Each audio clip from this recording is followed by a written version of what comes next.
Ngibingelele kuwe mlaleli, ngiyathemba usaphilake. Mina ngizocela kuwe-ke laphana-ke ukuthi-ke mengawusamoshaki kulona-ke leli khasi-ke leli-ke wenze okulungile-ke laphana-ke ungixhase-ke ucindezele-ke ibhathini usubscribe nje kubizimali kumahhala epheshini esenti-ke lemnyama-ke leli-ke khona uzokwazi phela ukuthi-ke uqhubeke uthole nezinye-ke iy'ndaba-ke ezintsha-ke nje engizolo ngikufakela zona-ke kulona-ke ikhasi-ke leli-ke kusukela-ke manje-ke udaba kulethele lona-ke namhlanje-ke laphana-ke lise-ke vele-ke umlisa-ke laphana-ke waveza-ke wadedela-ke elikhulu-ke ibhomu-ke laphana-ke ethi-ke i-ANC na-ke laphana-ke ne-EFF ibe-ke ne-meeting-ke laphana-ke yaveza-ke nokuningi ekwenze kule meeting-ke laphana nenhloso yayo le meeting-ke le. Kodwa-ke angifuni-ke mina ukuthi usuke ngamphendula nje udlala-ke ividiyo yakhe nomlisa-ke uze lona ukuthi-ke uthini-ke.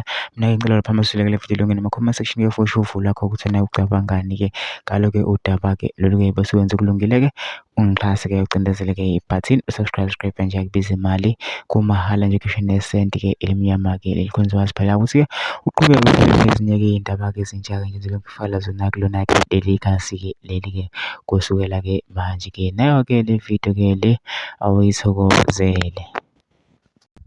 Yes, one more time. Ma-MK amahle, yekani ukusapota propaganda yokuthi there is Team Floyd Sibambo and Team Duduzile Zuma. Umzila mawugadwe ugadwe mpela i-MK ibumbane. It has been reported that the EFF and the ANC leaders are having secret meetings amid allegations of plotting against the MK party.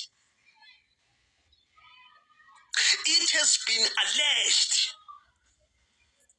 that they want to come up with strategies to destabilize the MK party from within.